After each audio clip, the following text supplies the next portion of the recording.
राधे राधे। आज हम करेंगे BPSC 135 thermal physics and statistical mechanics का प्रीवियस ईयर क्वेश्चन पेपर जो कि जून 2025 में आया हुआ है।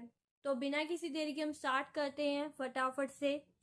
तो पहला क्वेश्चन है जिसके अंदर हमें थर्ड लॉ ऑफ थर्मोडायनेमिक्स लिखना है और मैथमेटिकल एक्सप्रेशन भी लिखना है। ठीक है, तो लिख लेंगे क्या है। The entropy of a perfectly crystalline substance approaches zero as a room temperature approaches absolute zero Kelvin। ठीक है, एक्सप्लेनेशन दे देते हैं। At absolute zero temperature, the system exists in a perfectly ordered state. Since the entropy is a measure of disorder, the entropy becomes zero. Mathematical expression क्या हो गया? Limit T extend to 0 s equal to 0। ठीक है, ये हो गया। ठीक है, and third law of thermodynamics से मतलब क्या होगा कि जैसे जैसे हमारा टेम्परेचर एब्सोल्यूट जीरो मतलब कि 0 केल्विन के पास जाता है, वैसे ही परफेक्ट क्रिस्टल की एंट्रोपी 0 के पास पहुंच जाती है। ठीक है, ये क्या होता है हमारा? ये हमारा होता है थर्ड लॉ ऑफ थर्मोडायनेमिक्स। ठीक है, समझ आगे को थर्ड लॉ ऑफ थर्मोडायनेमिक्स क्या होता है? थर्ड लॉ ऑफ डायनेमिक्स ये होता है कि जैसे जैसे हमारा टेम्परेचर एब्सोल्यूट जीरो मतलब कि 0 केल्विन के पास जाता है, वैसे ही परफेक्ट क्रिस्टल की एंट्रोपी 0 के आसपास पहुंच जाती है। मैथमेटिकल एक्सप्रेशन क्या है? Limit T extend to 0 S equal to 0।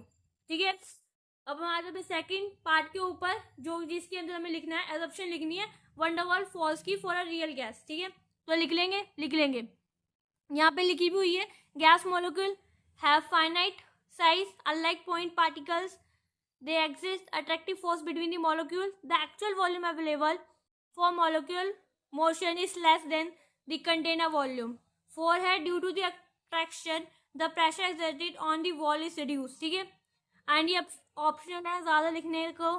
ठीक है, ये फॉर्मूला, ये इक्वेशन, ठीक है, ये ऑप्शनल है। वैसे तो एजम्पशन ही बोली गई है, तो फिर यहाँ तक फोर एजम्पशन याद करके लिख देना, ये आता ही है। ठीक है, अब यहाँ पे सी पार्ट है जिसके अंदर हमें प्लॉट करना है Maxwellian distribution function as a function of molecular speed at the 3 different temperature. तो फिर यहाँ पे करा हुआ है हमने 3 डिफरेंट टेम्परेचर ले लिए, T1 is greater than T2, T1 is greater than T2, T1 is greater than T3। ठीक है, तो फिर हमने 3 ले लिए। ठीक है, डिफरेंट टेम्परेचर। तो फिर यहाँ पे जो प्लॉट कर लिया हमने मैक्सवेल बोल्ट्जमैन डिस्ट्रीब्यूशन। ठीक है, प्रोबेबिलिटी डेंसिटी जो कि हमारी एफ बी है एट दी 3 डिफरेंट टेम्परेचर के अंदर। ठीक है, गैस मॉलिक्यूल अट्रैक्ट कर रहे हैं एक दूसरे के साथ। ठीक है, real gas do not behave as a ideal gas at the high pressure and low temperature. ठीक है, यहाँ पे क्या है हमारा प्रोबेबिलिटी डेंसिटी एंड यहाँ पे मॉलिक्यूलर स्पीड। यहाँ पे ग्राफ बनाना है, पूरा ग्राफ याद कर लेना। ठीक है, अब हम जाते हैं अपने नेक्स्ट पार्ट के ऊपर। ठीक है, या तो एक बार इसको दोबारा समझ लेते हैं, इसकी एक्सप्लेनेशन कि at the low temperature molecular speed low होगी और जो कर्व होगा वो टॉल पे होगा और नैरो पे। ठीक है, हाई टेम्परेचर पे एवरेज स्पीड इंक्रीज करेगी और कर्व शिफ्ट राइट करेगा बिकम्स दी बॉर्डर पे। ठीक है, area under the each curve remains the same constant number of molecules. ठीक है, डायग्राम वैसे बनाना जैसे भी दिखाया है, T1 T1 is less then T2 is less then T3। ठीक है, ऐसे कर्व ड्रॉ करना है। ठीक है, अब हम बढ़ जाते हैं अपने नेक्स्ट पार्ट के ऊपर। ठीक है, नेक्स्ट पार्ट है जो कि हमारा डी पार्ट है, जिसके अंदर हमें Einstein discovered D displacement was independent of mass of suspending particle, who verified this finding and how। ठीक है, तो सबसे पहले आइंस्टाइन के रिजल्ट क्या था कि brown displacement is independent of a mass particle. ठीक है, वेरीफाई किसने किया था? जीन पेरिन ने। ठीक है, मेथड क्या था? Perrin experimentally observe the suspended particle under the microscope and confirm the Einstein theoretical prediction providing atomic theory. ठीक है, मतलब क्या बोलता है कि आइंस्टाइन के प्रिडिक्शन को जीन फेरी ने वेरीफाई किया। ठीक है, उन्होंने माइक्रोस्कोपी के थ्रू कॉलिडल पार्टिकल के रैंडम मोशन को ऑब्जर्व करके स्टैटिकल एनालाइज किया, ठीक है। तो फिर ये किसने किया? आइंस्टाइन ने। आइंस्टाइन के ब्राउनिन ने किया, जाने फेरी ने वेरीफाई किया, जो कि आइंस्टाइन ने दिया था, ठीक है। अब मेरा नेक्स्ट पार्ट के ऊपर आई होप ये समझ आ गया होगा। 2 मार्क्स का ही था तो फिर इतना ही लिख दोगे, पूरा है, ठीक है। अब मैं जाते हैं नेक्स्ट पार्ट के ऊपर, हमारा ई पार्ट है, जिसके अंदर है list thermodynamic variable required for specifying dielectric substance in an electric field, ठीक है। तो फिर लिख लेंगे, तो फिर कौन कौन से वेरिएबल रिक्वायर्ड है, तो फिर कौन कौन से वेरिएबल रिक्वायर्ड है? Temperature, entropy, volume, electric field, polarization, ठीक है। इसको पॉइंट्स में लिखना रेदर देन दी कि आप ऐसे लिखो एग्जाम के अंदर, टेम्परेचर, एंट्रोपी, ठीक है, क्योंकि 2 मार्क्स का है, थोड़ा अच्छा लिखना चाहिए, तो फिर ऐसे 5 पार्ट डाल के लिख देना, ठीक है। तो फिर सब याद कर लेना। यहाँ पे क्या था? Temperature, entropy, volume, electric field and polarization, ठीक है। थर्मोडायनेमिक्स के हमने वेरिएबल लिख लिए, ठीक है। एंड हमारा एफ पार्ट का क्या है? Right Kelvin Planck statement of second law of thermodynamics. तो फिर लिख लेंगे, स्टेटमेंट लिखनी है, याद करके लिखनी है, ये तो इसमें कुछ भी नहीं है, ठीक है। तो स्टेटमेंट क्या? It is possible to construct a heat engine operating in a cycle which convert all the heat absorbed from the single reservoir entirely into the work, ठीक है। इसका मतलब क्या हुआ कि कोई भी हीट इंजन ऐसा नहीं हो सकता जो सिर्फ एक हीट रिजर्वियर से हीट ले और उसे पूरी वर्क में कन्वर्ट कर दे, ठीक है। तो समझ आ गया वो ये कैल्विन का प्लैंक स्टेटमेंट, जो कि सेकंड लॉ का था। कोई बात नहीं, दोबारा से रिपीट कर देते हैं, ठीक है। कोई भी हीट इंजन ऐसा नहीं हो सकता जो सिर्फ एक हीट रिजर्वोयर से हीट ले और उससे पूरी वर्क में कन्वर्ट कर दे, पूरी तरह से वर्क के अंदर कन्वर्ट कर दे उसे। वो हमारी second law of Kelvin Planck है, ठीक है, स्टेटमेंट। एंड ये पूरी याद कर लेना, इसके अंदर कुछ भी नहीं है। प्लॉट करना है MDFD and BE distribution of function, जिसके अंदर यूज किया है assume the each other of the system as the same temperature and has the same number of particle, ठीक है। तो फिर कर लेंगे। तो सबसे पहले जान लेते हैं कि Bose Einstein highest, Maxwell Boltzmann is middle and Fermi in a lowest, all curve are plotted against the B and this diagram required कि एग्जाम में डायग्राम बनाने, तो फिर डायग्राम दिखा देते हैं कैसे बनेगा, ये तो बना देते हैं। तो फिर ये है हमारा डायग्राम, ठीक है। तो यहाँ पे है हमारा मैक्सवेल बोल्ट्जमैन का, जिसे हमने MB लिखा हुआ है, एंड ये हमारा है फेमी डायरेक्ट का, ठीक है। एंड ये हमारा है बोस आइंस्टाइन का, ठीक है। इसके अंदर क्या था? क्लासिकल पार्टिकल थे। इसके अंदर है हमारा फेमिस पॉली एक्सक्लूशन, जो कि फॉलो करता है, एंड इसके अंदर था बोस आइंस्टाइन के अंदर बोसोन था, कंडेंसेशन पॉसिबल था, ठीक है। ग्राफ के अंदर क्या है? FD कर्व सबसे ऊपर है, ठीक है, BE सबसे नीचे है, MB बीच में है, ठीक है। ऐसे ही बनाना है, ऐसे ही बनाना है, क्योंकि यहाँ से हमारा रेड जा रहा है, ठीक है। यहाँ से देखो, यहाँ से रेड जा रहा है, यहाँ से कभी रेड ना आ रहा, यहाँ से सीधा रेड आ रहा है, फिर यहाँ से ऐसे करके जा रहा है, एंड यहाँ से ये ले लिया है, ठीक है। तो फिर ऐसे बन रहा है ग्राफ। एंड फिर यहाँ पे हमारा है इसके अंदर ड्रॉ करना है VT and PT diagram of isobaric process, ठीक है। तो फिर यहाँ पे ये भी डायग्राम प्लॉट कर रखा है, ठीक है। इसके अंदर क्या है कि VT ग्राफ है ये वाला, जिसके अंदर स्ट्रेट लाइन है, ठीक है।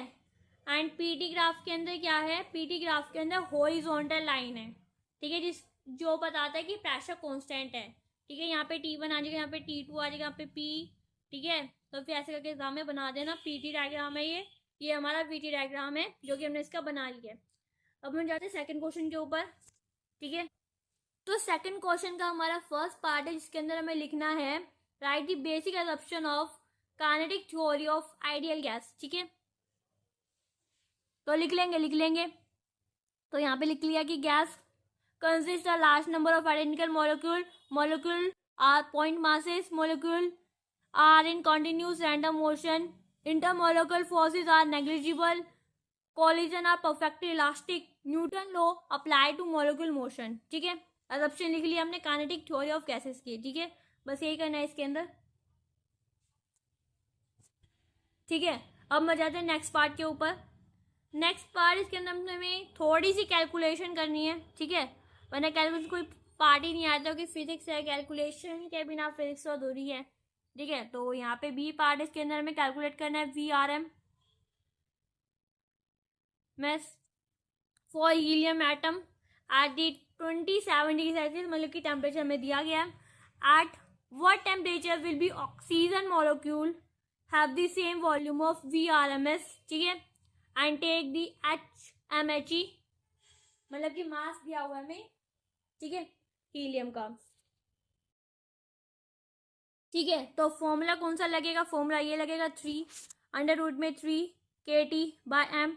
टेम्परेचर कितना होता है हीलियम का, मतलब कि 300 डिग्री सेल्सियस में है फॉर हीलियम. अगर हम इसको कैल्विन के अंदर कन्वर्ट करेंगे तो फिर 300 कैल्विन हो जाएगा. ठीक है, तो फिर जब हमारे 300 कैल्विन हो जाएगा,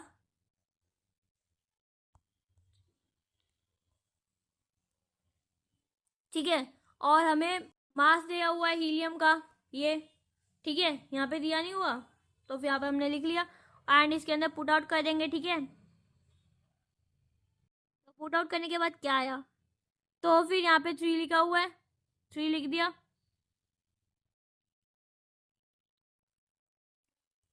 एंड के की वैल्यू लिख दी 1.38 इंटू में 10⁻⁻⁻23. ठीक है, टेम्परेचर कितना है 300 कैल्विन है. ठीक है, डिवाइड कर दिया मास हमें दिया हुआ है. ठीक है, कैलकुलेशन करके क्या रिजल्ट आ गया, कैलकुलेशन करके आ गया हमारा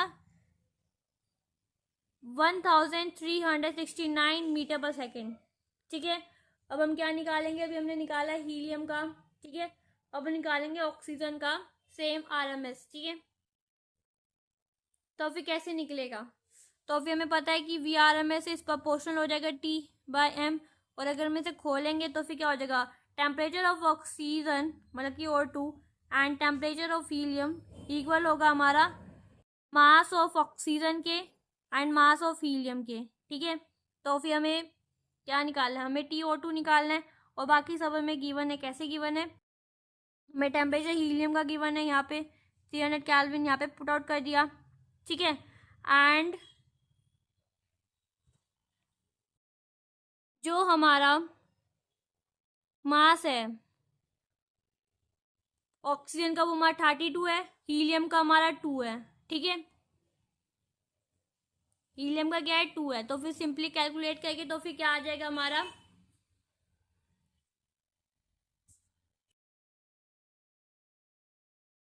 2400 कैल्विन. ठीक है, अब मैं जाते हैं नेक्स्ट क्वेश्चन के ऊपर. सी पार्ट है जिसके अंदर हमें कैलकुलेट करना है average velocity of a system of particle in a random motion. ठीक है, तो कर लेंगे. तो फिर एवरेज वेलोसिटी क्यों कैलकुलेट करना है हमें, average velocity of a system of particle. ठीक है, कैलकुलेट कर लेंगे. तो फिर यहाँ पे क्या है, बिकॉज क्योंकि जो वेलोसिटी है वो इक्वली डिस्ट्रीब्यूटेड है साइड एक्शन के अंदर, तो फिर एवरेज पूछी गई है. तो फिर एवरेज क्या हो जाएगी, वी वेक्टर एवरेज, तो फिर इक्वल है मतलब कि 0 हो जाएगी. तो फिर सिंपली इसका छोटा सा आंसर है. ठीक है, क्यों, क्योंकि जो रैंडम मोशन में पार्टिकल है वो हर डायरेक्शन में इक्वली मूव करते हैं, तो फिर इसीलिए जो हमारा वी वेक्टर एवरेज में होगा वो इक्वल टू 0 हो जाएगा. सिंपली 5 नंबर के अंदर इतना इजी क्वेश्चन पूछा गया. एंड जिसने भी अभी तक लाइक शेयर सब्सक्राइब नहीं किया वो जल्दी से जाके कर दो, क्योंकि और अमेजिंग अमेजिंग चीजें आने वाली है. ठीक है, एंड बाकी बता देना कमेंट में कौन सा और सब्जेक्ट करना है. ठीक है, एंड बाकी लाइक शेयर सब्सक्राइब जरूर से करना.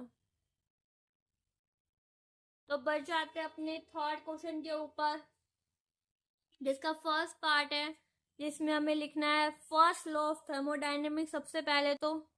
ठीक है, एंड हमें पता है कि अभी हमने ऊपर करा था first third law of thermodynamics. अब हमें क्या लिखना है, फर्स्ट लॉ ऑफ थर्मोडायनेमिक्स, मतलब कि थर्मोडायनेमिक्स के हमें लॉ याद करना बहुत इंपॉर्टेंट है, क्योंकि इससे 5 मार्क्स का क्वेश्चन आ जाता है, ठीक है। और बाकी तो ठीक है। तो फिर सबसे पहले तो ये जान लेते हैं, यहाँ पे लिखा नहीं है, ठीक है। और बाकी तो ए पार्ट के अंदर बता देते हैं कि स्टेटमेंट क्या होती है। तो फर्स्ट लॉ ऑफ थर्मोडायनेमिक्स निमिक्स में होता है एनर्जी क्रिएट होती है, ना डिस्ट्रॉय, सिर्फ ट्रांसफॉर्म होती है, उसे हम बोलते हैं फर्स्ट लॉ ऑफ थर्मोडायनेमिक्स, ठीक है। आप इसे अपने शब्दों में भी लिख सकते हो। ये क्या होती है first law of thermodynamics? First law of thermodynamics होता है एनर्जी ना क्रिएट होती है ना डिस्ट्रॉय, ठीक है। मतलब कि energy can neither be created nor be destroyed, only transfer to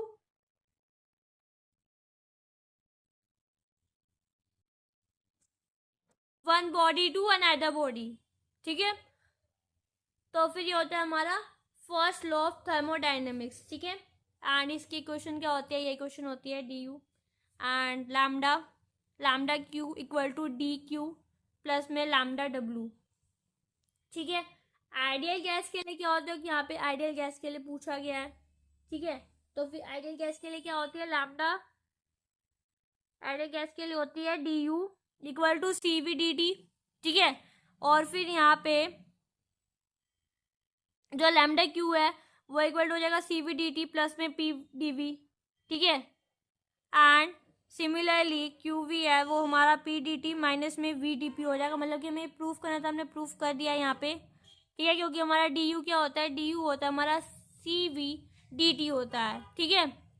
तो फिर यहाँ पे जब हमें पुट आउट करेंगे इसके अंदर सी वी डी टी, तो फिर यहाँ पे हमारा ये आ जाएगा, ठीक है। तो सिंपली नॉर्मल सा लिखना है, ये भी बहुत इजी है, ठीक है। और बाकी हम अपने सेकंड पार्ट के ऊपर आ जाते हैं, जो कि हमारा बी पार्ट है। इसके अंदर हमें obtain an expression for volume expansion coefficient for 1 मोल और वन डे वाल फोर्स ऑफ गैस, ठीक है। कर लेंगे। तो सबसे पहले हमें क्या करना है? हमें तो सबसे पहले तो इसका ये होता है इक्वेशन, ठीक है। क्या होती है? Beta equal to 1/b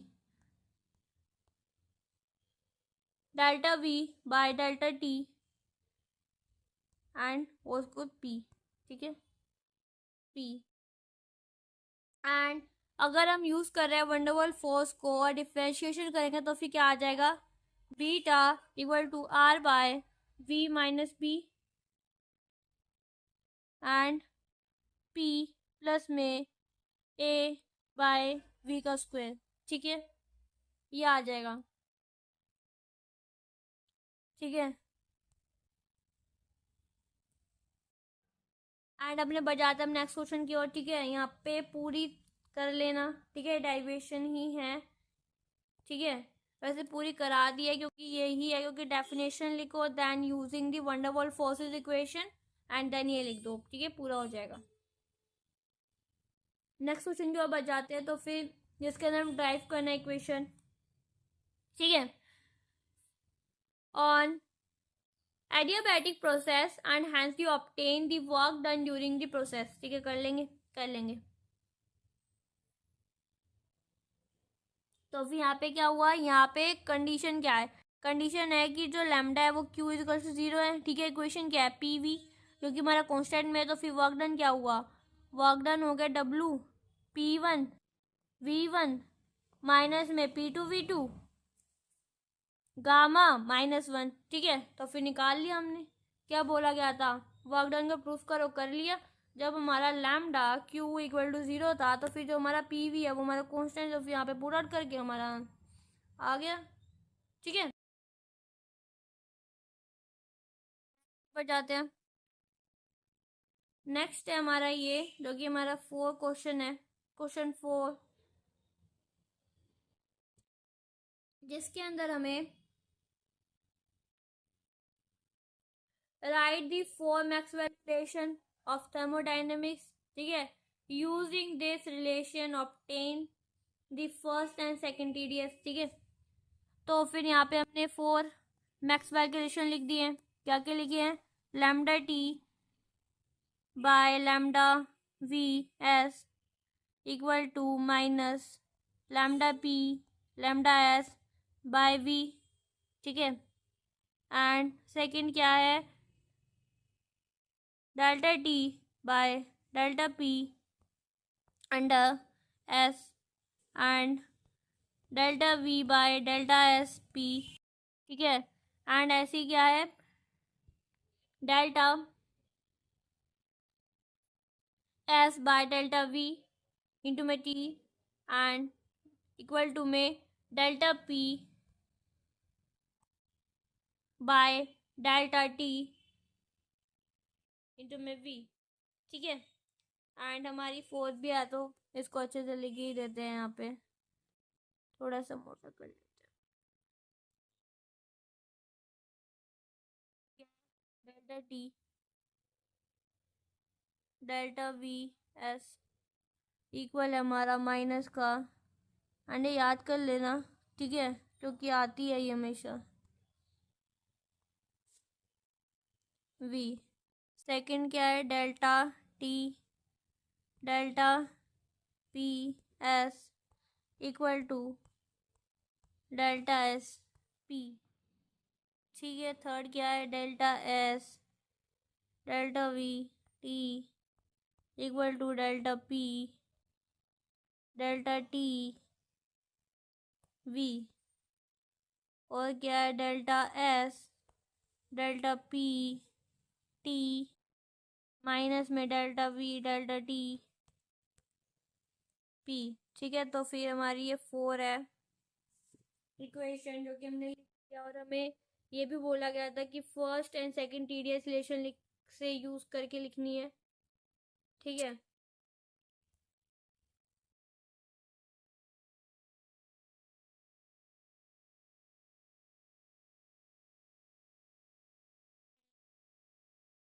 second क्या है? TDS equal to DH minus में V DP। ठीक है, यही है ना? यही है। ठीक है, तो फिर हमारा ये भी पूरा हो चुका है। अब हम जाते हैं नेक्स्ट की ओर। तो फिर नेक्स्ट क्या है? जिसके अंदर हमें डेरिवेशन करनी है। ठीक है, क्या है कि thermodynamics probability for FD distribution is given by. ठीक है, इसका हमने डायग्राम भी बनाया था। ठीक है, and this is given by. So obtain the expression every distribution is a function is a plot semi function t equal to 0 Kelvin and t equal to greater than the 0। ठीक है, तो कैसे कहेंगे? तो फिर थर्मोमेट्रिक की probability ये दी हुई है। ठीक है, एंट्रोपी हमें पता है कि एस इक्वल टू के लॉग डब्ल्यू होता है। ठीक है, यूजिंग कंस्ट्रेंट एंड मैक्सिमाइजेशन। तो फिर ये आ जाएगा हमारा, क्या आ जाएगा? तो फिर हमारा आ जाएगा 1/E minus mu by KT plus में 1। ठीक है,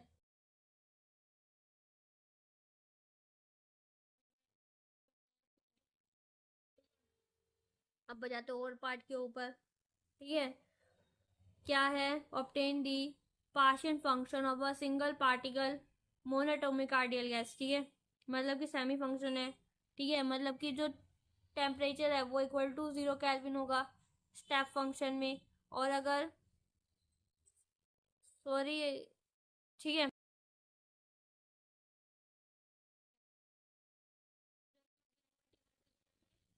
सेमी सेमी फंक्शन है, प्लॉट करना है।